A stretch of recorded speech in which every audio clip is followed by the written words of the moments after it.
peritonitis es muy alta, en especial porque es una patología que muchas veces se vuelve compleja. Por sencilla que parezca al principio, se va enredando en algunos pacientes y finalmente la peritonitis da fe de mucha resistencia en las instituciones, en especial por el gran abuso de antibióticos que genera, pero otros pacientes, otros cuantos, sí requieren todos estos antibióticos y se vuelve muy difícil de tratar. Entonces eso es básicamente lo que les quiero mostrar. Voy a volver a, no sé si estén viendo mi pantalla, me confirman por favor. ¿Se ve la presentación? Sí, doctor, sí se ve, sí señor. Bueno, perfecto. Entonces, bueno, muchas gracias por la invitación nuevamente. Voy a hablarles algunas cosas como muy generales de las preguntas que nos hacemos los especialistas en infecciones cuando vamos a formular un antibiótico. Y estas son algunas preguntas de todas las que nos hacemos para tomar la decisión de prescribir un antibiótico. Creo que es el papel de todos los médicos al momento de prescribirlo. Lo primero es que uno tiene que hacerse la pregunta más básica y si el paciente realmente tiene infección.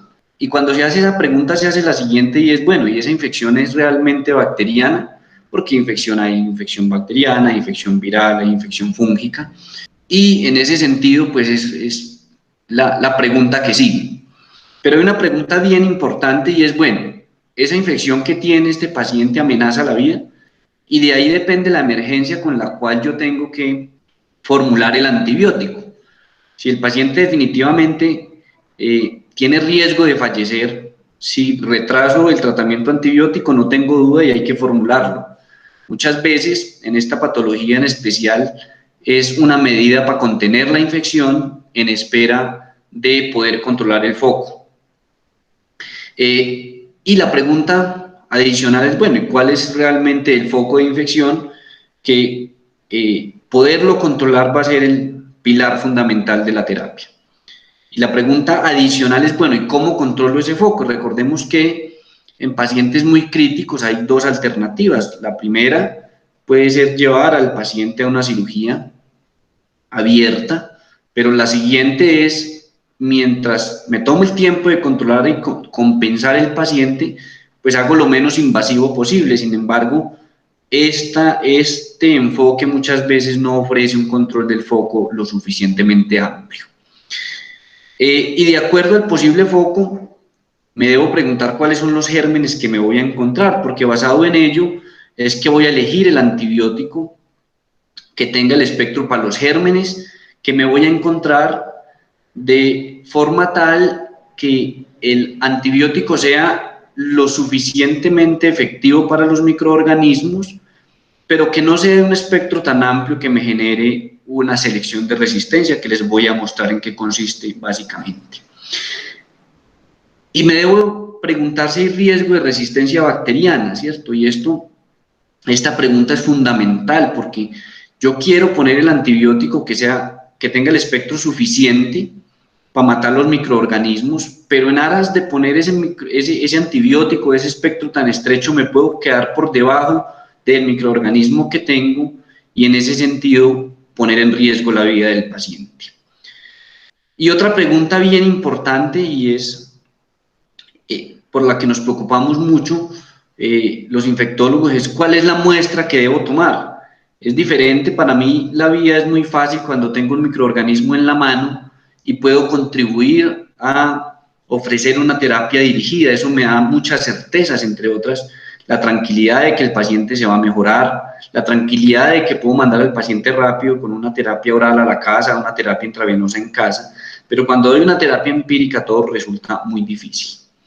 Y siempre me pregunto si están bien tomadas las muestras, es decir, si esa muestra es representativa, que es otra tarea bien diferente. Después de que me evalúo, me pregunto todo esto, ahí tomo la decisión de formular un antibiótico. Pero viene otra serie de preguntas, ¿sí? Que son básicamente preguntas sobre ese antibiótico que voy a formular. Entonces, ¿cómo elijo ese antibiótico? Después de que me hice todas esas preguntas, ¿cuál es el antibiótico que finalmente elijo? ¿Cuáles son las contraindicaciones o interacciones del antibiótico? Recuerden que nos encontramos con frecuencia con pacientes que dicen ser alérgicos a la penicilina y ya solo con ese antecedente se nos pueden enredar las cosas. Si hay que ajustar, en caso de que haya alguna interacción, una contraindicación, a una segunda línea de tratamiento, ¿sí? Yo paso de la primera línea, voy a la segunda línea tratando de buscar mantener todas las respuestas de la diapositiva anterior. Hay una pregunta bien importante que nos hacemos: ¿cuál es el índice PKPD ideal de ese antibiótico? Porque con esa pregunta yo tomo la decisión de cuál antibiótico voy a usar, cómo lo voy a prescribir, cómo lo voy a ajustar a la función renal, por qué vía lo voy a dar y cómo logro con ese índice que el antibiótico actúe rápidamente. ¿Y cuáles son los efectos adversos esperados? Siempre que ponemos un antibiótico, yo tengo que anticiparme a qué le va a dar al paciente. Por ejemplo, si uso vancomicina, sé que tengo que mirarle la función renal, pero también sé que tengo que mirarle las plaquetas. Sé que puedo generar daños óticos. Si utilizo aminoglucósidos, pasa lo mismo con la función renal. Si utilizo daptomicina, tengo que mirar que no me genere una elevación marcada de la CPK total, y así sucesivamente con muchos otros. Y finalmente, ¿qué espero del tratamiento? Nosotros tenemos varias opciones cuando ponemos un tratamiento antibiótico. Uno es que yo quiera curar al paciente con la terapia que le voy a dar, pasa en la mayoría de los casos, pero muchas veces en peritonitis en especial yo lo que quiero es contener la infección, ¿sí? Mientras se llega al foco y se drena completamente, y eso pasa con mucha frecuencia. Finalmente, yo voy a hablar muy poco de lo que ya sabemos de peritonitis, de clasificación, de fisiopatología, pero esto es indispensable mostrarlo. La peritonitis la clasifican de muchas formas, según la gravedad, según el foco, bueno. Pero esto es lo grande: hay una peritonitis primaria en la que esa peritonitis primaria, más que una enfermedad per se, es la consecuencia de otras enfermedades. Recordemos entonces que es frecuente en los niños, que no era mucho más frecuente en la era preantibiótica, cuando las infecciones respiratorias no se trataban, entonces los niños terminaban con peritonitis primaria. En pacientes que tienen enfermedades hepáticas, principalmente cirrosis o ascitis, en la cual no hay un daño como tal anatómico de las estructuras intraabdominales, pero a la peritonitis que nosotros nos enfrentamos en el día a día con más frecuencia es la peritonitis secundaria, ¿sí? En la cual básicamente hay una disrupción anatómica y hay una contaminación de ese espacio peritoneal con microorganismos.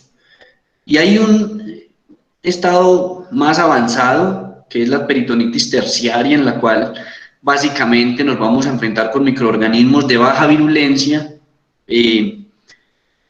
pero son resistentes habitualmente y generan un problema muy grande. Podríamos decir que esa peritonitis terciaria en la mayoría de los casos o siempre será una consecuencia de las peritonitis secundarias, de todo lo que finalmente no pudimos resolver en la peritonitis secundaria.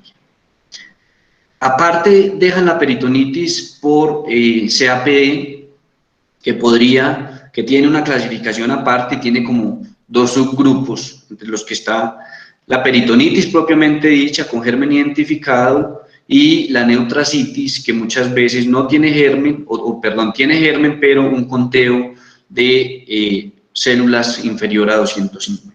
Muy bien. Las causas de peritonitis son muchísimas, ¿cierto? Estas son las causas de peritonitis secundaria. Y esto es sumamente importante porque cuando yo me enfrento a cualquier peritonitis, hay que evaluar qué es lo que está causando esa peritonitis. Hay unas muy frecuentes, otras menos frecuentes, pero de cada una de estas localizaciones depende de los microorganismos que me van a infectar el peritoneo. Un ejemplo frecuente es las perforaciones del tracto gastrointestinal superior, que pueden ser traumáticas, pueden ser neoplásicas, pueden ser posquirúrgicas, Y ahí siempre van a predominar algunos microorganismos, no tanto los bacilos gramnegativos, que sí predominan en el tracto gastrointestinal inferior. En la parte superior van a predominar los microorganismos de la boca, va a predominar cándida, y van a predominar, también depende el predominio de la salud oral del paciente. Cuando un paciente tiene una mala salud oral, podemos eventualmente en una perforación del esófago encontrar una enterobacteriacia resistente que está en la boca y en esa placa dental. En un paciente con una con una salud oral adecuada, pues vamos a encontrar los estreptococos que todos tenemos en la boca. Cándida puede existir ahí, pero cuando el compromiso o la etiología es inferior, van a predominar los bacilos gram negativos, va a predominar enterococcus y ya no va a ser tan frecuente cándida como un problema al que debamos pues anticiparnos. Es simplemente pues como para tenerlo en cuenta. Y esto es sumamente importante, y con esta diapositiva es que yo habitualmente tengo que tomar las conductas en el día a día. Esto no está actualizado, esto es de un trabajo del 2010 con el que venimos trabajando en adelante, y son los microorganismos que infectan el peritoneo. Entonces, lo primero es que los bacilos gram-negativos son los microorganismos más importantes, siendo E. coli el microorganismo que se aísla en la mayoría de las veces y dan fe del 71% de las infecciones intraabdominales, seguidos de Klebsiella en el 14% y Pseudomonas aeruginosa, que es infrecuente, a pesar de que ellos acá dicen que es el 14%, cuando uno analiza sus estadísticas está un poco por debajo, depende del centro. Seguido de Proteus. Proteus es un microorganismo muy frecuente en el tracto urinario, Proteus mirabilis, no los otros Proteus, y seguido de Enterobacter, pero cada vez vemos con más frecuencia Enterobacter, principalmente Enterobacter cloacei, que es un microorganismo sumamente resistente o capaz de generar resistencia y sumamente virulento. Entonces, con el tiempo vamos viendo alguna variación de los microorganismos. Ahora bien, hay unos microorganismos que nunca encontramos, pero no los encontramos porque no tenemos los medios para encontrarlos, y son los microorganismos anaerobios. Ellos nunca crecen y nunca vamos a ver en un cultivo que nos digan creció bacteroides frágiles, porque en esencia enviamos muestras aerobias. Sin embargo, ellos están ahí siempre. Y es importante recordarlos porque hay un concepto bien importante en microbiología, y es el concepto de sinergia microbiana. Bacteroides frágiles, que es el principal de este grupo, o los demás bacteroides, están ahí en el tracto gastrointestinal, y cuando yo no doy espectro antibiótico suficiente, las betalactamasas que producen los bacteroides son suficientes para inhibir los antibióticos que están ingresando al peritoneo. Un ejemplo para que me entiendan: si yo doy cefepime a una peritonitis, pero no doy nada más, las betalactamasas que producen los anaerobios pueden ser suficientes para inhibir cefepime, que no tiene ningún efecto contra anaerobios. En ese sentido, después falló la terapia, tomo un cultivo y me encuentro que el germen que hay ahí en ese pus es sensible a cefepime, y eso es lo que llamamos nosotros sinergia microbiana. Es decir, básicamente utilizar las betalactamasas de un microorganismo para proteger el otro de un antimicrobiano contra el cual realmente es sensible. Es una experiencia que adquirimos principalmente de Streptococcus pyogenes. Streptococcus pyogenes es un microorganismo que está en la faringe. Todas las cepas de Streptococcus pyogenes son sensibles a las penicilinas, pero algunas veces se trataban los pacientes y no se curaban. Y no se curaban era por ese papel de los anaerobios protegiendo al microorganismo, produciendo betalactamasas que destruían la penicilina. Entonces ese es el concepto de sinergia microbiana, por eso no se nos pueden olvidar los anaerobios. Ahora bien, hay unos cocos grampositivos aerobios que están ahí también. Es infrecuente que los veamos porque no es la flora predominante del tracto gastrointestinal, siempre están, pero predominan los bacilos gram negativos, tienen un crecimiento más exuberante en los medios de cultivo y eso hace que finalmente el Streptococcus no aparezca. Y los Enterococcus, que es muy discutido si realmente este grupo de Enterococcus tiene importancia en las peritonitis secundarias como tal. Esta gráfica la puse, está en un libro que es nuestro libro guía, que es el libro de Mandel, para confundirme escasamente, porque realmente yo no soy capaz de entender todas las cavidades peritoneales sin verlas. Creo que eso resulta imposible desde la teoría, o por lo menos para mí. Pero lo traje por una razón muy simple, y es que el peritoneo tiene cavidades diferentes, ¿cierto? Y hay un concepto bien importante que uno debe tener claro, y es que la muestra de un líquido de cualquiera de estas cavidades no necesariamente es la representación de todo el peritoneo. Esas cavidades se pueden locular y tener microorganismos diferentes, por eso una sola muestra muchas veces no puede llegar a ser suficiente y podría ser de más beneficio tomar 2 o 3 muestras de diferentes recesos peritoneales. Entonces es como por lo menos eso en términos microbiológicos nos ayuda mucho a tomar conductas. Ahora bien, ¿cómo elegimos nosotros ese antibiótico? Y me hacían una pregunta revisando las guías internacionales, es si realmente esas guías internacionales son útiles para nosotros en la toma de decisiones clínicas. Y después de analizar bien la situación, yo creo que no son útiles. La segunda pregunta es, y ya les voy a decir por qué, es ¿cómo evaluamos esa epidemiología local? Les voy a mostrar básicamente, y esa evaluación de la epidemiología local es que finalmente nosotros les decimos, venga, la peritonitis en nuestro centro X la vamos a tratar así. Y cómo elegir el antibiótico basados entonces en esa epidemiología local. Les decía entonces que las guías internacionales son útiles y tengo acá en esta diapositiva unas guías viejitas del 2010 que nos decían, bueno, miremos cómo elegir una terapia empírica de una infección intraabdominal complicada que sea extrabiliar. Los dividen en biliar o no biliar realmente porque una infección biliar habitualmente no nos pone a considerar los anaerobios. Pero bien, entonces ellos le dicen a uno, bueno, es un solo agente y es adquirido en la comunidad, entonces podemos utilizar, bueno, y es dependiendo si es pediátrico, si es adulto, podemos utilizar ertapenem, meropenem, imipenem, piptazo, y nos dan una lista muy grande. Y yo digo hoy, en una infección de la comunidad, en mi centro o en cualquiera de los centros donde trabajo, utilizar meropenem o ertapenem es una exageración, ¿sí? Y eso va a tener unas consecuencias microbiológicas muy importantes, no solo para ese paciente, sino que a largo plazo van a tener unas consecuencias en toda la institución. Cuando tuve la oportunidad de ir a Perú, realmente a un centro de referencia, revisábamos esto y ellos me decían, no podemos empezar una terapia empírica sin un carbapenem, porque el nivel de resistencia a todos los antibióticos que hay por debajo es hasta el 40%. Entonces, esa es la consecuencia de haber utilizado mal los antibióticos durante mucho tiempo, y retroceder en el tiempo o retroceder microbiológicamente se vuelve casi imposible.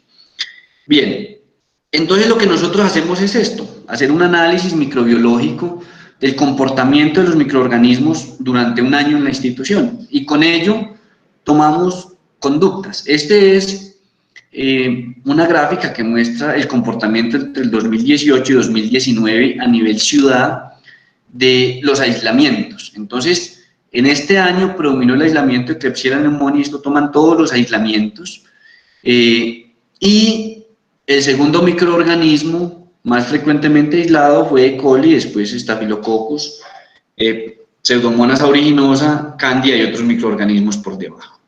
Esta gráfica, por el contrario, nos muestra la distribución de microorganismos acorde al tipo de secreción o de muestra microbiológica que yo tomo. Entonces, la mayoría de las muestras que van de una unidad de cuidado intensivo de la ciudad son traqueales, seguidas de hemocultivos, seguidas de sondas de orinas y de secreciones abdominales.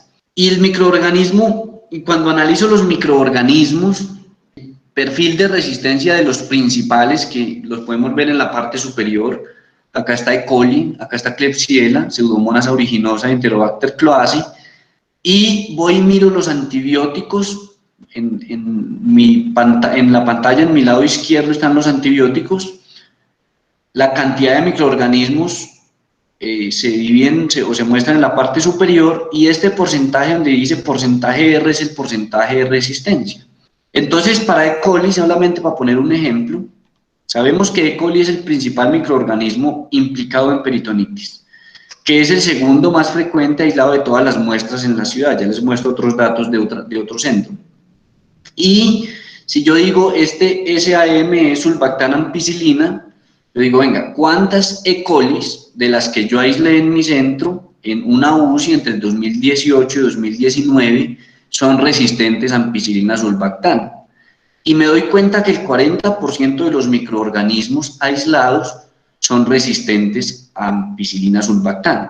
Pero entonces digo, bueno, no, voy a mirar las cefalosporinas de primera, de segunda, de tercera, eso depende de la muestra y del panel de identificación que utilice, pero puedo utilizar, por ejemplo, una cefalosporina de tercera generación tipo cefotaxime, y me doy cuenta que, a diferencia de ampicilina sulbactam, solamente el 20% de estas muestras son resistentes a una cefalosporina de tercera. Para cefepime, por el contrario, solamente el 13%, para los carbapenem solamente el 2 y el 3%, y así sucesivamente me voy dando cuenta cuál es mi perfil. ¿Qué pasa con las quinolonas, que fueron muy usadas hace unos años, actualmente muy satanizadas, más de lo normal, creería yo, porque las quiero mucho? El 28% de las E. coli que yo aíslo en esta unidad son resistentes a ciprofloxacina. ¿Para qué es importante esto? Para tomar la decisión en la terapia. Es decir, si yo tengo un paciente con peritonitis, sé que el 70% son E. coli de los aislamientos, pero sé que de ese 70%, el 40% son resistentes a ampicilina. No es sensato que yo trate una peritonitis empíricamente con ampicilina sulbactam. Sí lo podría hacer con una cefalosporina. Tampoco es sensato arriesgarme a un 28% de resistencia a ciprofloxacina. Miremos entonces, por ejemplo, piperacilina tazobactam, el 12%, ya sería un poco más sensato. Y asimismo analizo qué pasa con Klebsiella, qué pasa con Pseudomonas aeruginosa y qué pasa con Enterobacter cloaci, que es el segundo microorganismo. Esto es otro análisis de otro de los hospitales, infecciones comunitarias en líquido peritoneal.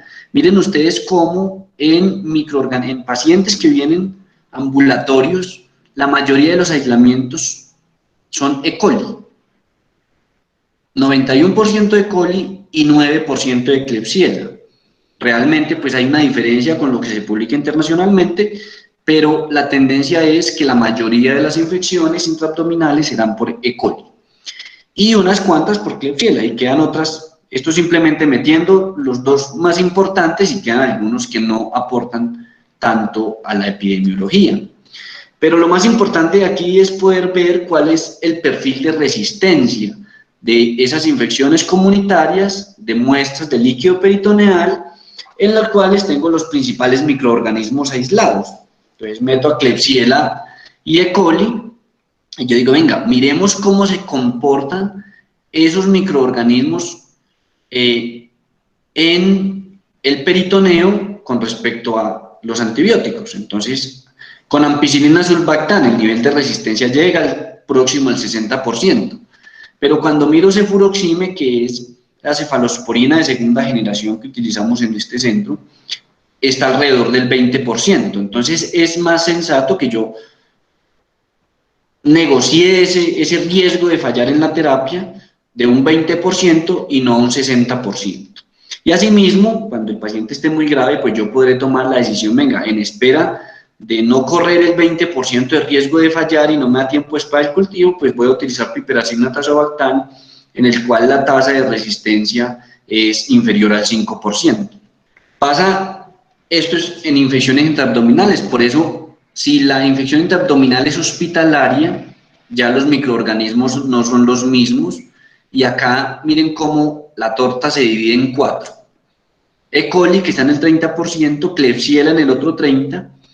En un grupo grande metemos todos los microorganismos que consideramos AMC, que son microorganismos que habitualmente son resistentes a las cefalosporinas de tercera generación y piperacillin tazobactam y Pseudomonas aeruginosa.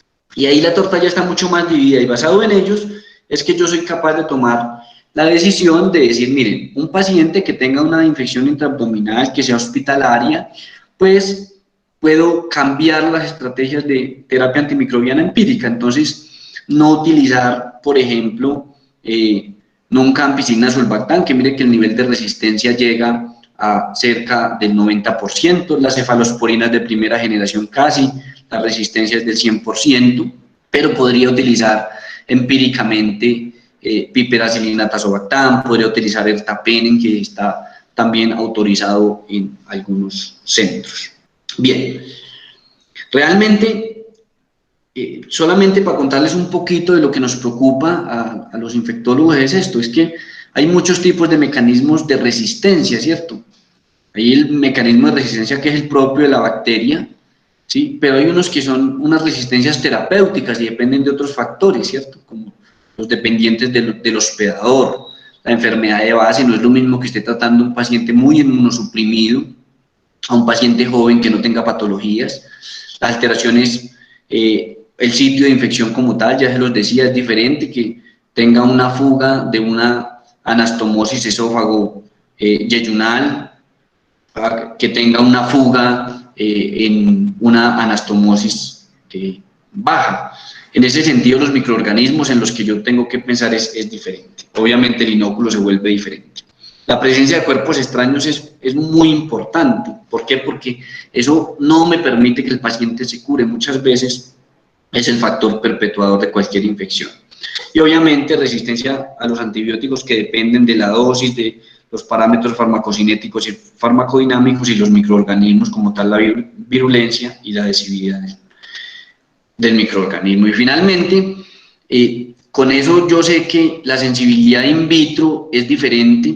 Pues con un antibiótico no significa que el paciente se me va a curar. Hay una efectividad clínica que no depende necesariamente de estos dos factores. Hay que tener en cuenta todos estos tipos de resistencia microbiológica natural, resistencia adquirida y resistencia terapéutica.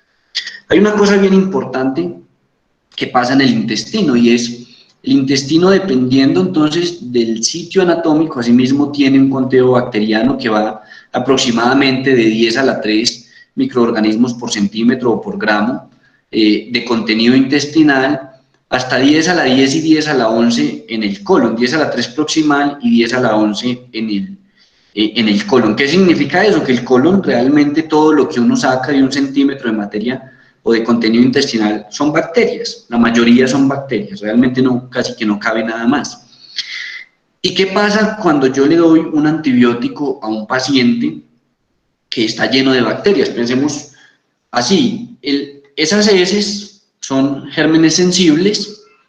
Estas más azulitas que dicen ISBL son microorganismos productores de beta-lactamasas de espectro extendido, y esto KPC es simplemente para ejemplificar un microorganismo resistente a carbapenem.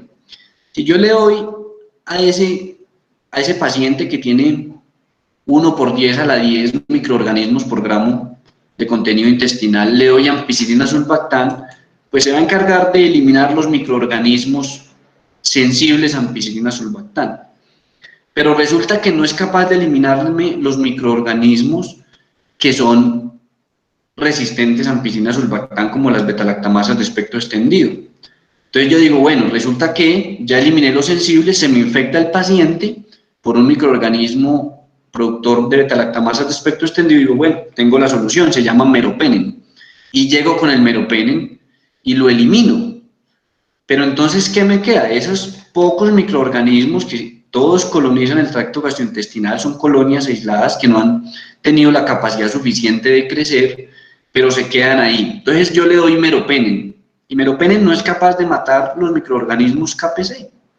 Pasa esto, se llena ese espacio que tenía ocupados por gérmenes sensibles, se llena por microorganismos resistentes, y esto es la famosa selección de resistencia, es lo que hacen los antibióticos. Por eso los antibióticos se vuelven en sustancias tan dañinas cuando se usan mal o se usan de forma prolongada. Y quiero ejemplificar esto que les acabo de decir con un paciente que estoy viendo en este momento. Es un hombre de 32 años, yo creo que algunos de los profes lo van a reconocer.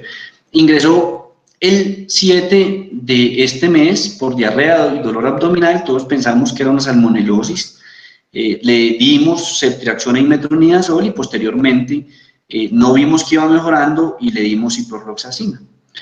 Eso fue el 7, el 12, ahí llevaba 5 días de antibióticos.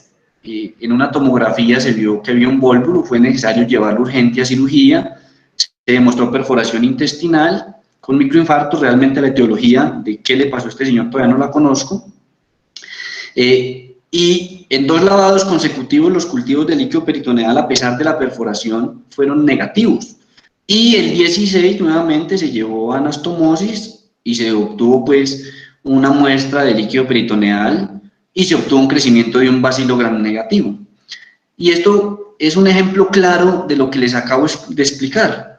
Cuando yo utilizo ceftriaxone, siendo un antibiótico bueno, ceftriaxone tiene un problema muy grande y tiene circulación enterohepática. Entonces concentra muy bien en la vía biliar, pero vuelve y cae al tracto gastrointestinal y va haciendo todo ese proceso de selección de resistencia que les conté.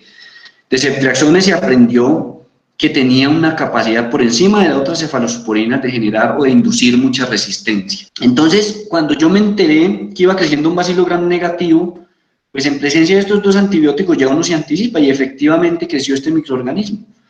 E. coli está en el tracto gastrointestinal, eso ya lo sabíamos, pero vamos a ver, y es una E. coli productora de beta-lactamases de espectro extendido. ¿Qué causó esa selección de resistencia? El uso de ceftriaxone, bien indicado desde el principio, creíamos que era salmonela, utilizamos el antibiótico de elección, pero después lo cambiamos por cipro. ¿Y qué pasó? Si ustedes se fijan en este antibiograma, miren que el segundo grupo de antibióticos al que seleccionamos resistencia es las quinolonas. Ciprofloxacina resistente, levofloxacina resistente. ¿Y qué nos empieza a quedar ya de opciones terapéuticas? Los microorganismos, los antibióticos a los cuales no se ha expuesto el paciente. Pero con este antibiograma tuve que migrar a meropenem y es lo que se viene. Si el paciente por alguna razón desafortunada fuga o tiene una colección que no se ha drenado, el paciente va a generar un microorganismo resistente a carbapenem. Y esto es un ejemplo bien bonito de cómo se genera eso que les acabo de contar de presión selectiva. Y miren que es un microorganismo que aislamos, el reporte lo conocí ayer, la muestra se tomó, ahí arriba está la fecha, el 16 de este mes.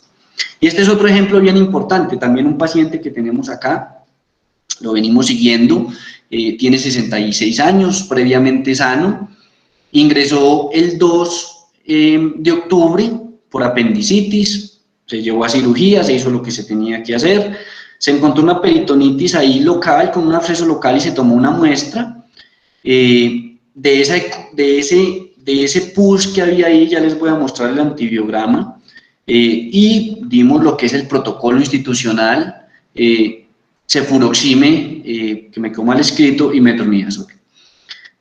Sin embargo, el paciente al 4º, al 5º día, este es el microorganismo, miren ustedes que es un germen completamente silvestre, así interpretamos este antibiograma, es una E. coli silvestre, que es lo esperado, un hombre sano, nunca expuesto a antibióticos, no ha recibido, no tiene otras enfermedades.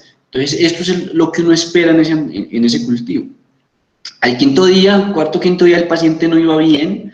Esto miren, acá tiene la fecha, el 5, 3 días después, acá tiene un dren, tenía una colección ahí alrededor del dren que se mandó a cultivar y uno esperaría, bueno, ya seleccionamos un germen resistente, efectivamente, pero esto fue una gran sorpresa, esto no es lo que yo espero después de 3 días de antibióticos, y miren ustedes acá, entonces ya no es un cultivo de un microorganismo silvestre, es un microorganismo poco frecuente, es Enterobacter cloacae.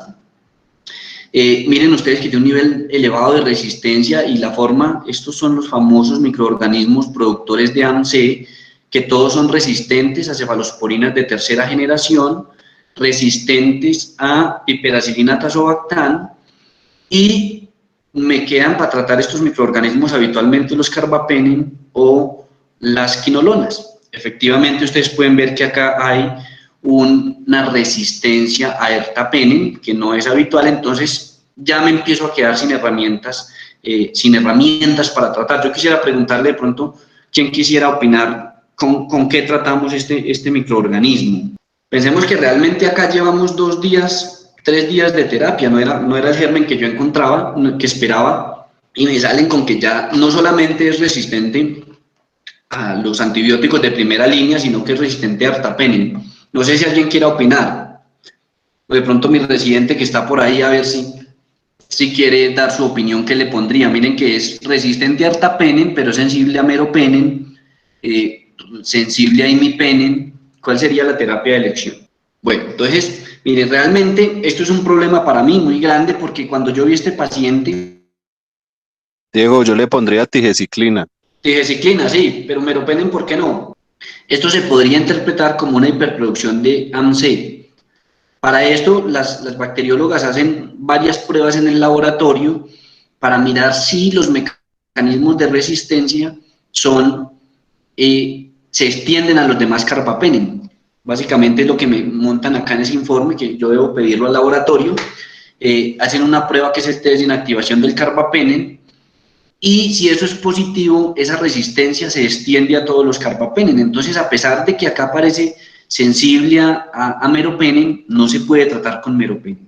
Anticipándome ese riesgo, prescribimos tigeciclina y amikacina, y el paciente clínicamente evolucionó bien. Sin embargo, le hicimos una tomografía el 13, que es esta, ¿sí? Y ahí pueden ver una colección grande con aire en su interior, tributaria pues de drenaje percutáneo. Entonces ya ahí, ¿qué espera uno que crezca? Llevaba a este momento al menos una semana de terapia efectiva, con tigeciclina, que es un antibiótico muy bueno para tratar infecciones intraperitoneales, incluso de las pocas autorizaciones que tienen por el INVIMA, que tiene además espectro no solamente contra Bacillus gram negativus, sino contra Enterococcus y contra anaerobios. Entonces creo que estaba seguro con la terapia, sin embargo no me esperaba esto. Y miren lo que crece un microorganismo, nuevamente nos retrocedemos y encontramos E. coli silvestre, completamente silvestre. Miren que esto fue una muestra del 17, fue reportada ayer, y se pregunta uno, bueno, ¿y por qué falló la terapia? Pues realmente acá la respuesta principal es, tenía una colección y allá no alcanza a ingresar el antibiótico. Entonces, el paso siguiente es drenar y mirar que el drenaje haya sido pues lo suficiente. ¿Puedo descalar la terapia? Creo que no, en términos de que conozco un microorganismo resistente que está ahí, que no sé qué tan bien controlado esté, y debo pensar siempre en que el microorganismo más resistente es el que me va a poner problema. Bien, algunas consideraciones entonces con estos ejemplos que les di es, siempre debo mantener espectros entre enterobacterias y anaerobios.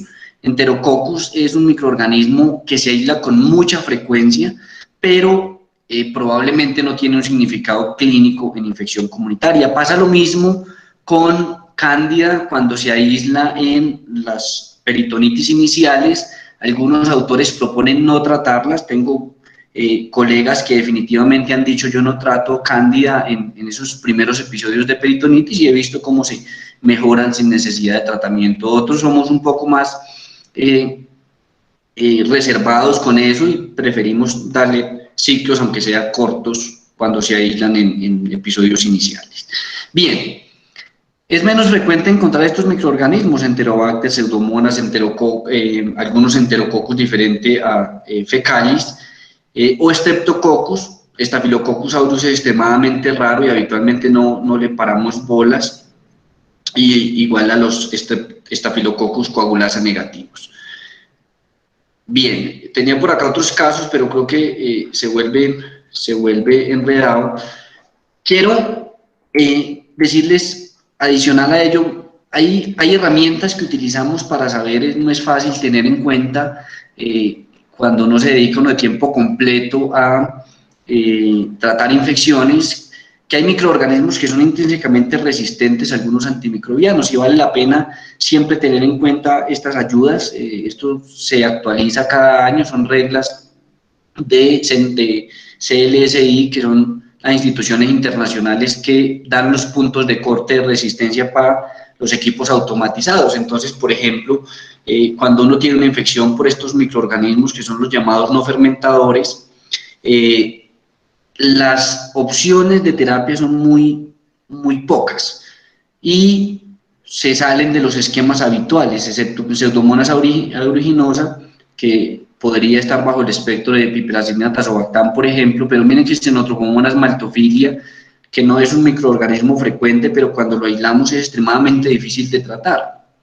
Es solo sensible a algunas cefalosporinas, es intrínsecamente resistente a los carbapenem, ocasionalmente podemos dar polimixina o colistina y terminamos tratándolo con trimetoprim sulfametoxazol o moxifloxacina y ocasionalmente con tigecyclina. Esto para las enterobacterias normales.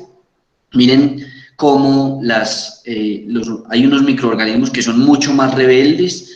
Por ejemplo, pongamos un ejemplo acá, Citrobacter freundii es un microorganismo de los que están incluidos en los microorganismos AMC, son resistentes a penicilinas con inhibidores, son sensibles a piperacilina, pero resistentes a tazobactam, por ende habitualmente fallan las terapias, son resistentes a las cefalosporinas de primera y segunda generación o hasta tercera generación, y solamente quedan unas opciones por acá, que son los carbapenem, tigecyclina y aminoglucósidos o colistinas.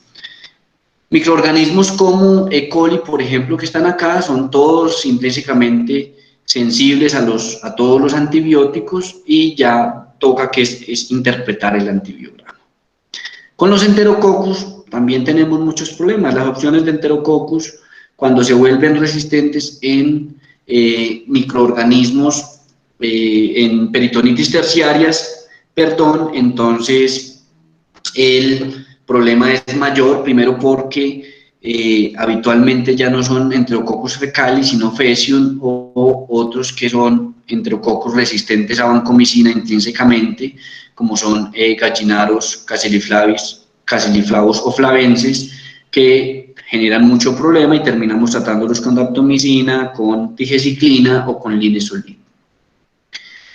Pero más allá de esto, los especialistas en infecciones nos fijamos mucho en lo que llamamos puntos de corte. Entonces, más allá de mirar la S y la R, miramos el punto exacto de corte. Les voy a mostrar la diferencia que hay en ese análisis profundo del antibiograma a la hora de tomar decisiones clínicas. Muchas veces uno dice, venga, pero ¿por qué me falló la terapia de Pseudomonas aeruginosa y le di ciprofloxacina y decía que era sensible? Realmente el secreto está en esto, miren. Acá aparece el microorganismo que es Enterobacteriaceae o Pseudomonas aeruginosa, el punto de corte en el que uno puede predecir la eficacia es de 0.25 y para las enterobacteriaceas o 0.5 para Pseudomonas aeruginosa. Pues resulta que la mayoría de los automatizados, hay en las dos instituciones donde trabajo tenemos automatizados desactualizados y no me dan esos puntos de corte tan precisos. Les voy a mostrar simplemente para tener en cuenta. Miren acá, ciprofloxacina le dicen a uno es igual o menor a 1, pero no me da ese punto de corte exacto, con lo cual yo puedo fallar la terapia. Pero cuando miro por ejemplo, este mismo microorganismo que es un líquido peritoneal en el cual aislé E. coli, Klebsiella y Candida tropicalis, pues me dice, venga, esta cepa de E. coli es sensible a ciprofloxacina y además tiene un punto de corte de 0.25. Esto es diferente a la hora de tomar la decisión terapéutica y me permite tener mayor certeza en la efectividad terapéutica. Y aprovecho este ejemplo para decirles que esto es realmente centros mucho mejor entrenados en microbiología, en los cuales uno tiene un grado muy alto de confianza y se identifican muchos microorganismos de un líquido peritoneal. Lo normal de un líquido peritoneal o de un pus del peritoneo es que sea polimicrobiano, y este es el ejemplo clásico. Miren cómo la microbióloga con sus ojos entrenados es capaz de identificar en un solo plato 3 colonias diferentes, y del automatizado finalmente, toda esa parte inicial es operador dependiente, los equipos no hacen nada, pero la bacterióloga es capaz de identificar y decir, mire, acá van 3 o 4 colonias diferentes, y basados en ello somos capaces de tomar una decisión clínica mucho más precisa. Estos son casos sumamente complejos a la hora de elegir un antibiótico, porque son polimicrobianos y con gérmenes muy resistentes, a la cual adicional le estamos sumando Candida tropicalis, ya convirtiéndose en una peritonitis terciaria. Siempre que tomemos la conducta de tratar entonces la peritonitis, vamos a dar uso de los antibióticos que tienen espectro contra anaerobios. Todos los inhibidores de beta-lactamasa disponibles en el mercado, excepto Avibactam, que es nuevo, tienen efecto contra los anaerobios. Es decir, si yo pongo ampicina sulbactam, no tengo por qué poner metronidazol. Si pongo amosclap, no tengo por qué utilizar metronidazol. Si utilizo piperacilina tazobactam, tampoco. Los otros, ticarcilina clavulanato y cefoperazona sulbactam, ya no están en este momento en Colombia. Utilizamos ocasionalmente para gérmenes resistentes ceftazimia avibactam, es un antibiótico muy bueno. Llegó en diciembre del año pasado a Colombia, muy costoso. Un día de terapia vale aproximadamente 1.400.000. Entonces, obviamente las aseguradoras pegan el grito y no podemos utilizarla excepto en gérmenes muy resistentes. Bien, siempre que apliquemos el antibiótico hay que tener en cuenta esto: el estado clínico del paciente, usar antibióticos bactericidas en pacientes graves, ¿cierto? Y esos bactericidas son beta-lactámicos, aminoglucósidos y quinolonas. Yo muchas veces, cuando el paciente está muy grave, utilizo un aminoglucósido al cual no lo prolongo por más de 3 días, en especial porque el aminoglucósido, amikacina, es el antibiótico más bactericida contra bacilos gram negativos, y de todos los antibióticos que existen en el mundo, amikacina es con el que tengo mayor certeza de que no hay resistencia. Las resistencias a amikacina son muy bajas, aproximadamente 5% o 10% máximo. La dosis de carga debe ser la primera dosis, y después doy dosis altas cuando el paciente está realmente grave, y siempre debo dar dosis altas. Me pasa con mucha frecuencia que se elige adecuadamente el antibiótico, pero la dosis es baja. Entonces, cuando llega uno, tiene que empezar de cero la terapia, o hay más riesgo de que la terapia falle. Es más fácil en pacientes con falla renal. Después de depurarlo, yo aconsejo siempre lograr 24 a 48 horas de tratamiento a dosis plena, y después de ese tiempo empezar a bajar la dosis, no dar una dosis inicial alta y descalar o ajustar de una vez, porque lograr el parámetro farmacocinético en este sentido se vuelve imposible y el paciente puede fallar a la terapia o desarrollarse resistencia en ese tiempo. Siempre, entonces, vamos a utilizar inhibidores de beta-lactamasas o metronidazol. No es necesario darlos juntos, excepto en Avibactam.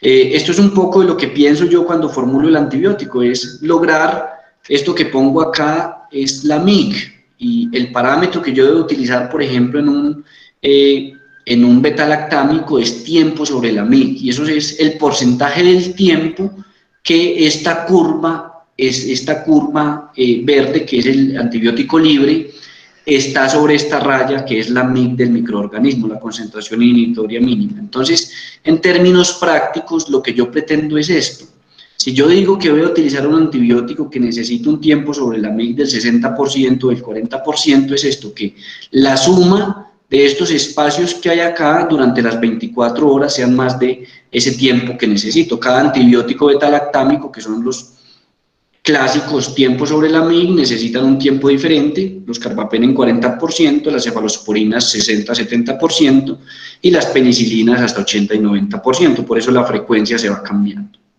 Pero hay una forma, por lo que yo pongo bolos es por esto, yo arranco con una dosis alta, es esto, la concentración en la sangre empieza a disminuir, pero si yo inmediatamente pongo una infusión continua, una infusión prolongada, logro esta meta del tiempo sobre la MIC y ya no van a haber estos espacios, sino que el antibiótico está todo el tiempo en una infusión o en infusiones prolongadas sobre esa concentración inhibitoria mínima. Bien, algunas veces hay que combinar para esto, para incrementar el espectro cuando hay riesgo de resistencia, para potenciar la actividad antimicrobiana y para disminuir el riesgo de resistencia. Es como ayudarnos con un segundo antibiótico, no tiene mucha evidencia, lo uso solo en casos muy puntuales y cuando los pacientes están muy graves. Estos eran ejemplos para simplificar terapias, pero creo que en aras del tiempo me los voy a saltar. Si en algún momento tenemos la oportunidad de cómo elegir un antibiótico en peritonitis de 4 microorganismos como esta, 2 cepas de Klebsiella, Morganella y Enterococcus fecalis, no hay que elegir un antibiótico para cada uno, sino tratar de que con un antibiótico todos estos pacientes se puedan curar o máximo 2 antibióticos. Bien, yo les voy a dejar un mensaje muy corto de esto y es, hay que procurar las terapias cortas en peritonitis. Este es el estudio al que adherimos los especialistas en infecciones para tratar las peritonitis, en un estudio publicado en 2015 de buena calidad realmente, incluyeron 518 pacientes y compararon la terapia corta con la terapia estándar. Una terapia corta era 4 más o menos un día, incluían solo pacientes con focos controlados y realmente pues hay peritonitis de todos los tipos, pero en realidad no eran peritonitis con compromiso sistémico muy grave. Pero compararon con los pacientes que tenían cura clínica máximo 10 días y hacían seguimientos con PCR o con imágenes y se dieron cuenta que no hay diferencias en tratar 4 días, más o menos un día, versus terapias prolongadas de hasta 10 días. Pero sí hay muchas ventajas con tratar a los pacientes por corto tiempo. Realmente este fue el resultado que ellos tuvieron. No hay diferencias en los resultados compuestos, en los que ese resultado compuesto incluía mortalidad, falla terapéutica o necesidad pues, de reintervención versus las terapias cortas. Entonces el mensaje que yo siempre transmito en estos, en peritonitis es, hay pacientes que van a tener muchos episodios de peritonitis, pacientes muy complejos, el trauma abdominal complejo, muchas veces sale de un episodio, después hay una fuga, hay que reoperarlo, se encuentra otra peritonitis, pero es diferente que yo le dé 4 ciclos de un antibiótico de bajo espectro a que le tenga que dar terapias prolongadas como lo hacíamos hace algún tiempo antes de este artículo, que dábamos terapias hasta que cerrábamos la cavidad abdominal y obviamente el paciente siempre terminaba con antibióticos de mucho espectro que son tóxicos para el paciente. Estos son los beneficios de dar las terapias cortas, resultados clínicos similares, menor riesgo de selección de resistencia, hospitalizaciones cortas, obviamente esos pacientes incluso muchas veces terminan antibiótico-terapia oral en casa y todos los riesgos de las complicaciones de los antibióticos. El tratamiento antibiótico, en conclusión, es solo una parte del manejo de la peritonitis. Realmente yo siento que yo hago una mínima parte en la prescripción de los antibióticos. Las peritonitis habitualmente tienen un manejo quirúrgico, que es el pilar fundamental de la terapia. Hay algunos aspectos importantes que me ayudan mucho a la hora de tomar decisiones en el antibiótico que voy a iniciar. Me baso mucho en esto y siempre lo reviso al pie de la letra, es la descripción de los hallazgos quirúrgicos. Es sumamente importante para nosotros poder ver cuáles fueron sus hallazgos, qué se encontraron, cómo era el pool, dónde estaba la perforación. El sitio anatómico comprometido es sumamente importante. Cuando ustedes logran identificar en abdómenes muy complejos cuál es el sitio de fuga, para nosotros es muy importante porque nos ayuda a tomar la decisión empírica. tratando de acertar la mayor parte de las veces. Muestras suficientes, pueden ser pus de varias cavidades, pus y tejidos. Los tejidos habitualmente son más ricos en microorganismos que el mismo pus. El pus habitualmente es anaerobio, entonces ahí no crecen muchos microorganismos, pero los tejidos sí. Y en casos no graves, algunas veces es mejor esperar antes de poner los antibióticos, entrar a operar, tomar muestras, y en una terapia dirigida todo se hace mucho más fácil. Cuando el tratamiento falla hay que pensar en esto lo aplico para todo en infecciones. ¿Hay alguna víscera que está obstruida o está rota? ¿Hay algún absceso que no se ha drenado? Cuando uno encuentra pacientes que tienen una respuesta inflamatoria muy marcada y los hallazgos quirúrgicos no explican eso, siempre hay que pensar en que algo está pasando, que no encontramos algo, que hay una colección retroperitoneal, que hay una trombosis, que hay un absceso en una víscera sólida que no se alcanza a ver en cirugía. Bueno, muchas cosas, siempre hay que replantearnos esto. Hay que pensar si hay cuerpos extraños infectados que no conocemos, si hay aparición de resistencia o hay sobreinfección de la cavidad. Y hay una cosa bien importante que tenemos los especialistas en infecciones, es todas las fiebres no son infecciones. Hay que pensar siempre en otras causas de fiebre, y las principales son medicamentos, son flebitis, los mismos antibióticos son una causa frecuente de infecciones. Creo que no tengo nada más por decir, excepto dar las gracias, y si tienen alguna pregunta podemos discutir. Doctor Sánchez, muchísimas gracias por tan buena charla. Revisando el chat, hay dos preguntas.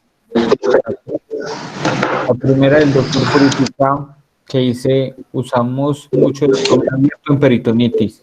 ¿Qué conceptos actuales hay acerca de esperar cultivos negativos como requisito para poder cerrarlo, sopesando el riesgo de ventración y retracción de la fascia? Sí, los cultivos negativos, más que tomar cultivos, yo confío mucho en el hallazgo quirúrgico. Muchas veces la cavidad está completamente limpia y los cultivos siguen positivos, sin que eso siempre implique que tengamos que esperar para negativizarlos para cerrar.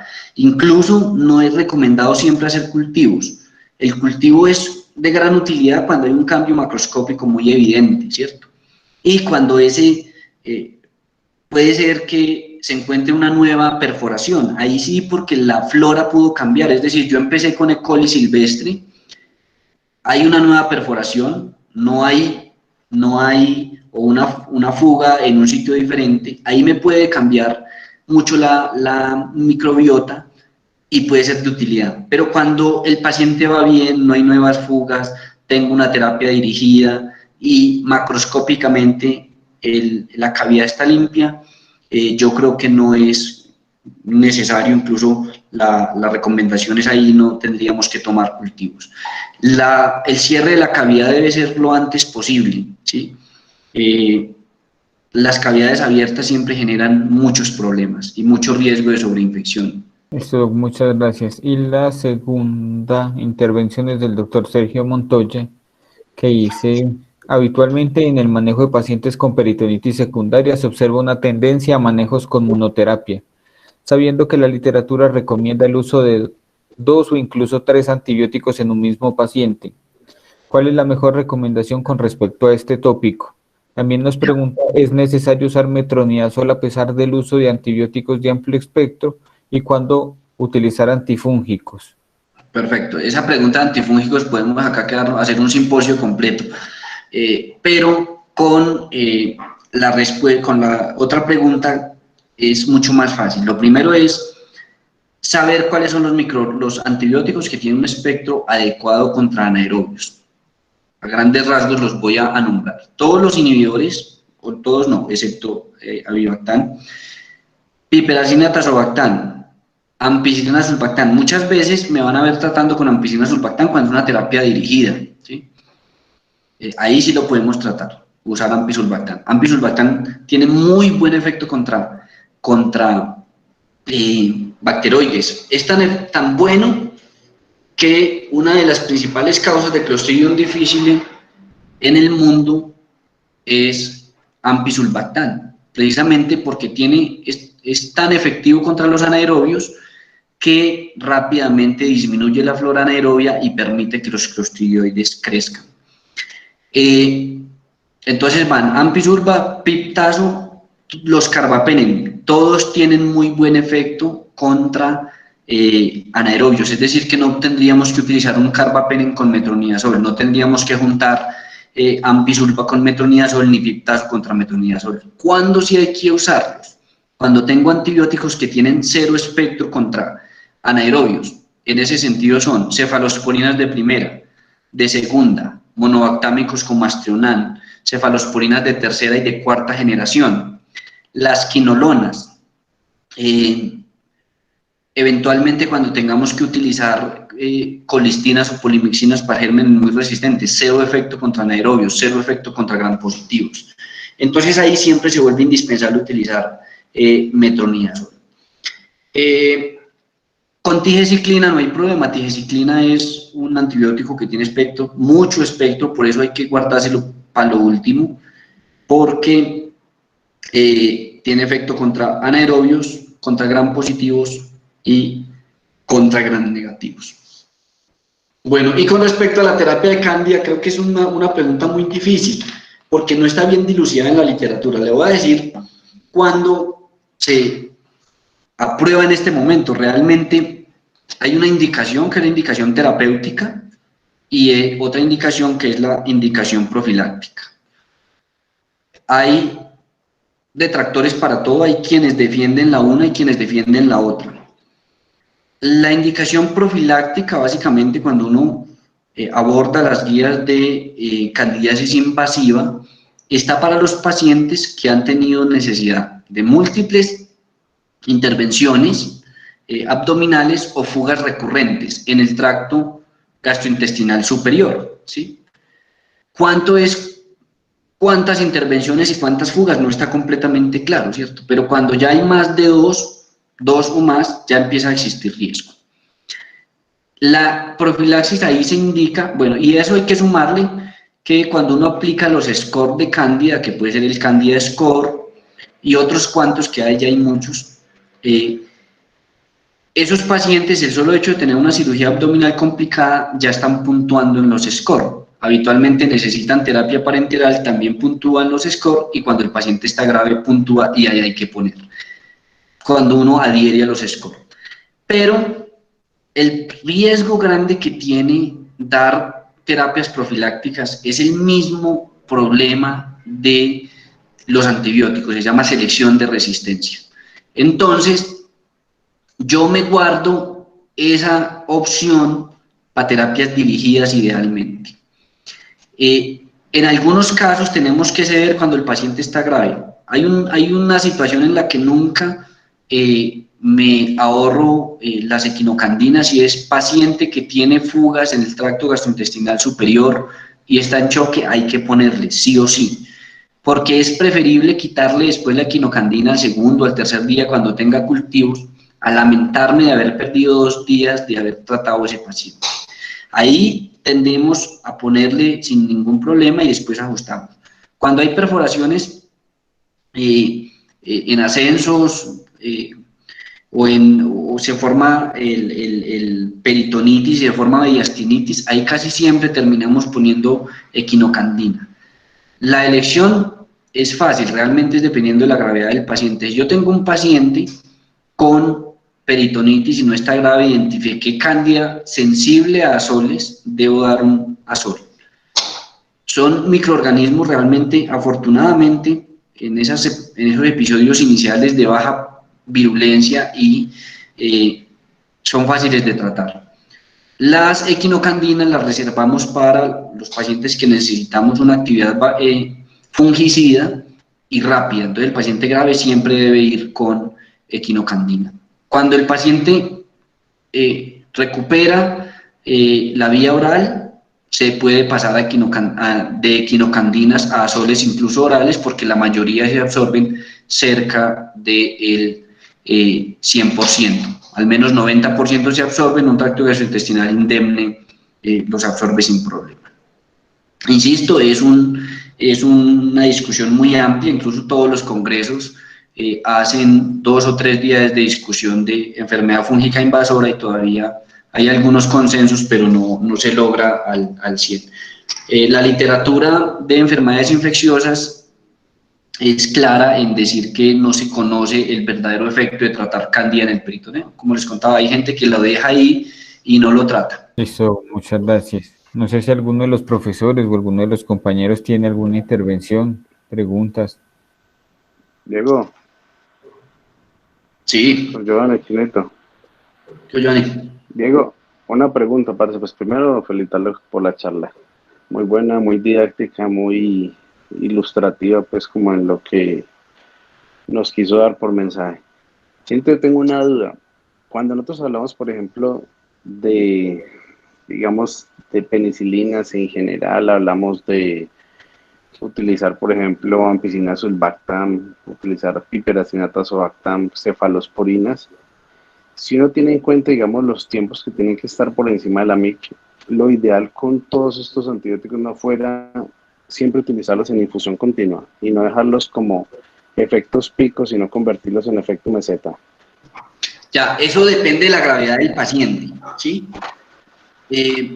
Básicamente es la consideración que yo tengo. El paciente es grave, yo siempre procuro, miren, cuando tengo un paciente grave en choque séptico y tengo riesgo de resistencia, la forma en que yo formulo un carbapenen es, póngamele 2 gramos ya, eso se demora 30 minutos en pasar. Inmediatamente termina esa infusión de 2 gramos, le colgamos la segunda, que va en infusión de 3 horas prolongada. Eso para los carbapenen. Y seguimos cada 3 horas. Ahí garantizo que el tiempo sobre la MIC se cumple. Para las cefalosporinas tienen una ventaja y es que las cefalosporinas son muy estables y la vida media es más larga. Estoy hablando de cefalosporinas de segunda, de tercera y de cuarta generación. Entonces ahí, por eso las cefalosporinas incluso uno puede dar ceftriaxone cada 24 horas en presencia de albúmina buena. Con las penicilinas sí hay que tener más cuidado porque la vida media de las penicilinas es muy corta, en especial piperacinato azobactam tiene una vida media corta. Lo ideal sería poner infusiones prolongadas. Con piperacinato azobactam, molécula no original, diferente a la molécula de Pfizer, no hay evidencia que se pueda utilizar en las infusiones prolongadas. Eso tiene que ver con la estabilidad de la molécula en presencia de moléculas de zinc, que lo trae el dispositivo, que lo trae las moléculas de Pfizer, la molécula original. No se sabe con toda la certeza si utilizar moléculas genéricas en infusión prolongada o en infusión continua sea igual. La evidencia grande de esas infusiones prolongadas son para moléculas originales. Con los carbapenen, esas infusiones por más de 3 horas son improbables. Meropenem es un antibiótico que es que se hidroliza muy fácil, es muy inestable. Entonces, el solo hecho de tener el frasco ahí colgado, al final de pasar esa infusión, ahí está el meropenem, pero la molécula del betalactámico se abre. Entonces, si yo hago una prueba de si tengo ahí meropenem, sí, él sí está ahí, pero la molécula está abierta. Entonces, el anillo se abre y el efecto se pierde completamente. Pasa lo mismo, por ejemplo, en la depuración de antibióticos. Si ustedes ven Sanford le dice a uno, en falla renal el meropenem de una dosis y después de 500 miligramos cada 24 horas. El grave problema de esas dosificaciones, cuando uno adhiere completamente a Sanford, es que usted le pone el meropenem ya, 500 miligramos, pero el meropenem en el organismo se hidroliza. Entonces, usted sí tiene meropenem en la sangre, lo que pasa es que tiene meropenem que no sirve. Por eso yo, los carbapenen, en especial meropenem, lo dosifico cada 8 horas en falla renal terminal. En hemodiálisis, por ejemplo, lo doy 500 cada 8 horas, bajo la dosis, pero lo que hago es subir la frecuencia, porque de lo contrario los pacientes fallan a la terapia. Listo, parce, muchas gracias.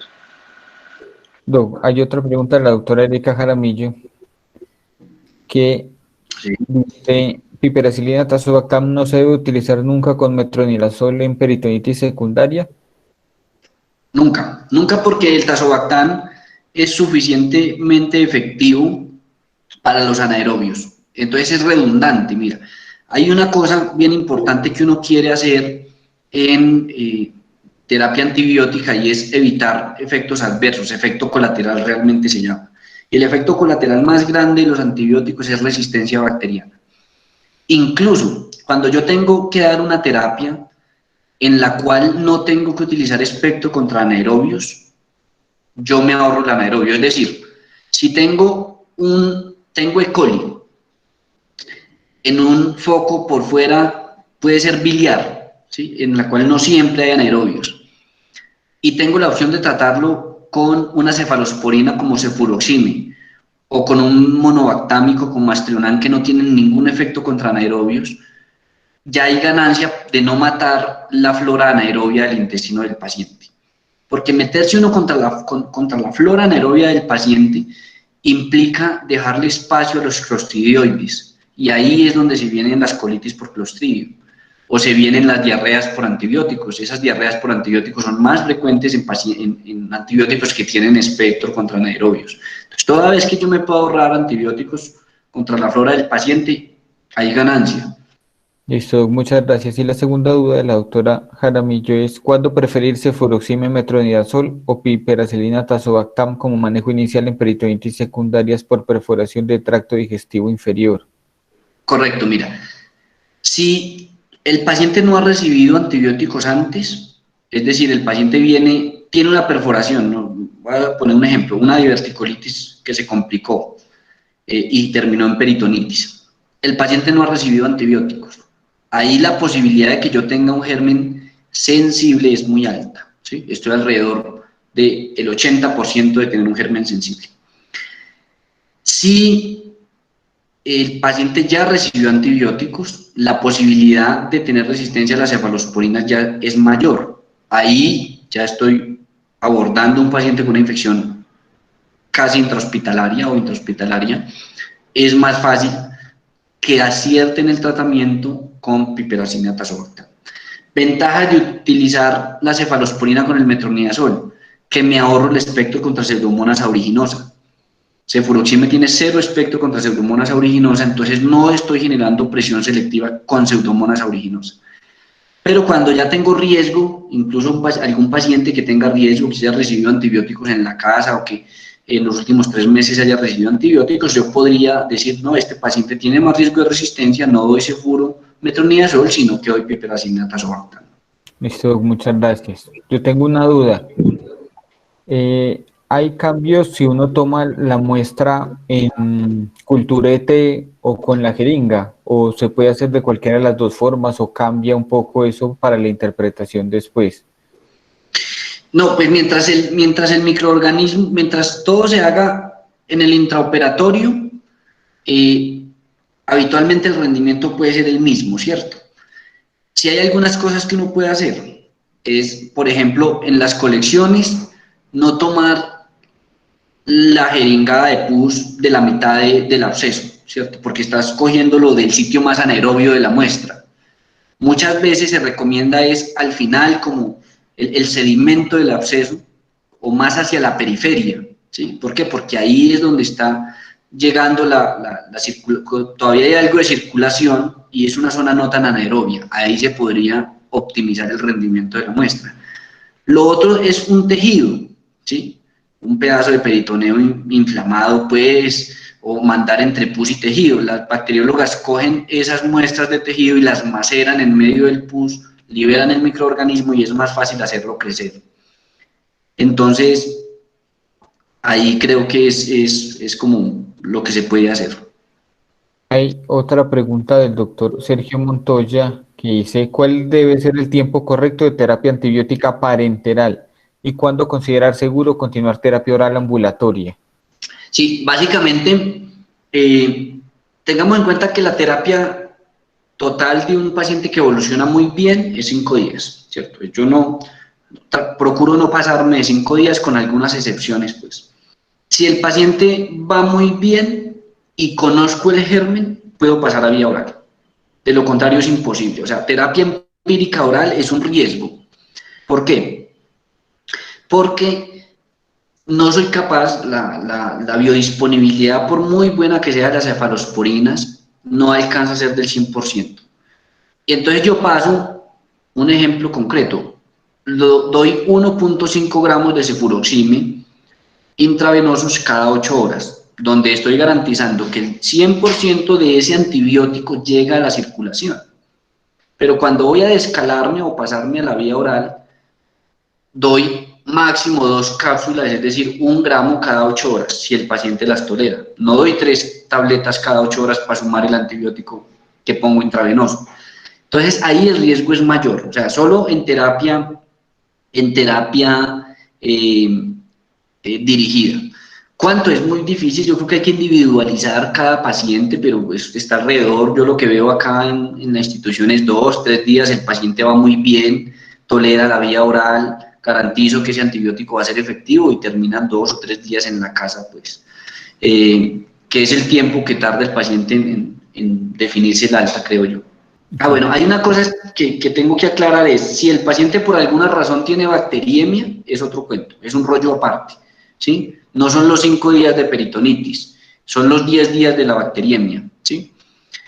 Otra cosa adicional, si el paciente tiene peritonitis y el drenaje no es quirúrgico, sino que es percutáneo, no es una peritonitis de manejo quirúrgico, se trata como un absceso drenado percutáneo y es 14 días. Entonces son variaciones que tiene el tema, ¿no? Buenas noches para todos. Definitivamente esto es uno de los temas más apasionantes, no solo en cirugía, sino en infectología y en cuidado crítico. Y como bien lo ha dicho Diego, podríamos hacer un simposio de diferentes temas derivados de este gran monstruo que es la infección intraabdominal.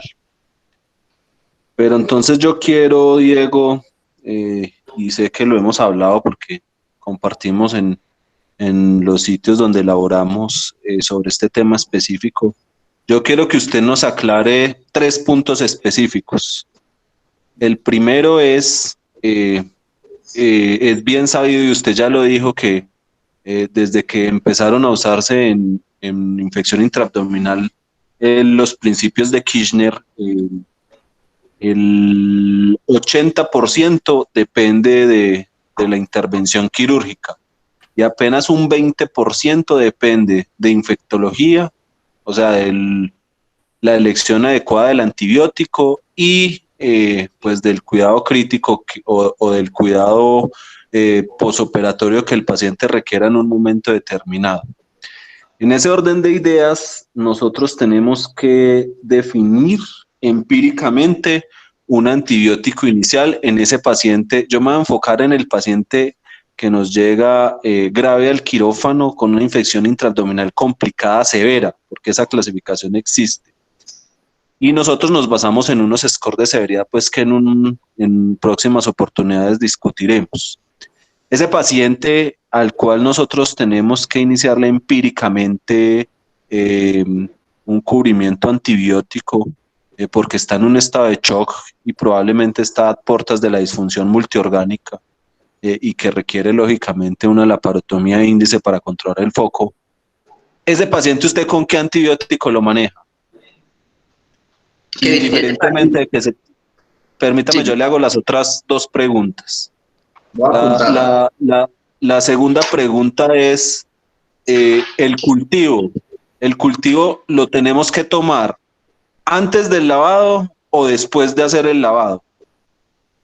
Y la tercera pregunta, aunque ya la escuché, si yo tengo una complicación por colección intraabdominal en el contexto de haber aparentemente controlado el foco, que es una de las situaciones que más se nos presentan, y el manejo es un drenaje percutáneo, ¿yo tengo que volver a iniciarle un ciclo antibiótico a ese paciente o no es necesario? Listo, entonces vamos por partes. ¿Con qué antibiótico empezar? El análisis del antibiótico que va a empezar depende de lo que vos dijiste. Uno, la gravedad, ¿cierto? Es decir, yo no puedo, si fallo en la elección de la terapia, el paciente se me va a morir. Ahí es preferible irme a la de cada institución.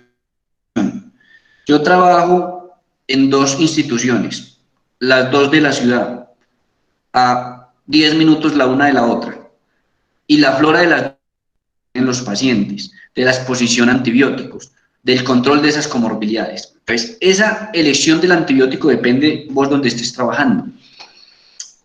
Por ejemplo, por grave que estén los pacientes, y los veo acá todo el tiempo y lo discuto mucho con José Escobar, me dice, venga, pero es que está muy chocado.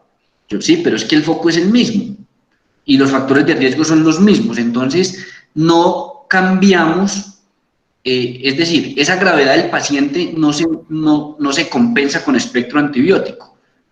Acá utilizamos cefuroxima y metronidazol y nos va, la mayor parte de las veces nos va muy bien. Incluso hay emergencia de resistencia a piperacilina tazobactam por cepas que son llamadas IRT. IRT es de Inhibitor Resistant TEM. Y esos microorganismos son resistentes a piperacilina y lo vemos con mucha frecuencia que decimos, le pusimos piperacilina pensando que era un germen resistente y resulta que era resistente pero a piperacilina tazobactam y le hubiera ido muy bien con cefuroxima. Entonces, cuando uno adhiere a la guía institucional, habitualmente le va bien. Esas guías las hacemos basados en lo que ya les conté, el análisis concienzudo de la microbiota de la institución. Bueno, eso por un lado.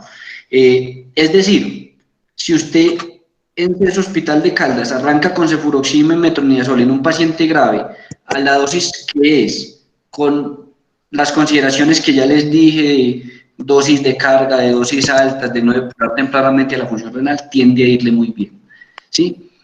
En otras instituciones donde los microorganismos son también con mayor perfil de resistencia, uno podría empezar con piperacilina tazobactam. Yo creo muchas veces que cuando uno toma las muestras a tiempo, no importa con qué arranca, lo importante es que tome las muestras y pueda escalar. Esa es una buena opción, tomar muestras adecuadas y después uno ajusta. No siempre hay que arrancar con meropenem, que es un espectro muy alto y después la resistencia se la cobra. Bueno, eso por un lado. La segunda pregunta es, ya se me olvidó, bueno, reiniciar la terapia después de que se drena el foco, sí, ese es el día 0. Es decir, si yo tengo un paciente que llevaba 10 días de antibióticos, le hice una tomografía y me encontré un absceso, ese día que lo dreno es el día 0. Y la otra, Kevin, se me olvidó. El cultivo lo debo tomar antes o después de lavar. Ya, mire, hay una consideración bien importante en peritoneo, eso es una cavidad estéril, ¿sí? Ahí no debería haber nada más. Es decir, yo no acepto que haya ningún microorganismo en el peritoneo. Entonces, usted entra la primera vez a operar a un paciente a una cavidad que está cerrada, excepto porque se comunique con el tracto gastrointestinal. Lo que usted encuentre ahí, cualquier germen que encuentre ahí, tomado bajo estrictas normas de asepsia, es significativo. Entonces, ahí básicamente no importa en qué momento lo tome, ¿sí? Ahí la consideración es trate de buscar el sitio donde más rendimiento tenga. Entonces, no tome la mitad o el pus ahí exuberante. Muchas veces puede buscar un tejido, puede buscar un declive, que es el sitio en donde más puede rendir la muestra. Pero si usted lava en un sitio que es completamente estéril, puede bajar el rendimiento del microorganismo. Esa teoría de lavar primero y después tomar el cultivo sí es bien útil para muestras no peritoneales, en sitios que eventualmente se pueden infectar. Ejemplo clásico, infección de tejidos blandos. Si usted tiene una infección de tejidos blandos, hay una herida que comunica con el exterior y toma la muestra de pus ahí de lo primero que encuentra, no es significativo. Ahí sí hay que lavar, desbridar, drenar el pus, tomar una muestra que sea significativa, idealmente de tejidos, y pasa lo mismo con hueso. Después de lavar y desbridar, tome el remanente del hueso, que ese sí es significativo. Listo, muchas gracias. Y la doctora Erika pregunta que cuál es el rendimiento de los cultivos locales, si es superior al 50%. Esa pregunta sí está muy difícil y no la sé. No la sé porque la principal causa de no rendimiento de los cultivos es la exposición previa a antibióticos. Y pasa con mucha frecuencia. Entonces, ese dato puntual no lo sé. Te diría una mentira. Porque muchos de nuestros pacientes llegan de municipios y ya traen antibióticos. Entonces, el paciente tiene pus y el cultivo es negativo y habitualmente se explica por eso, exposición previa a antibióticos. Entonces, podría preguntar en el laboratorio, eso se tiene en el laboratorio, la cantidad de muestras peritoneales, pues la cantidad de muestras que llegan, el porcentaje de positivos y tratar de dividir por muestras peritoneales. No sé si se pueda, pero hacemos la tarea. Listo, doctor, nuevamente muchísimas gracias por la charla, excelente. No sé si alguno de los profesores tenga alguna otra intervención.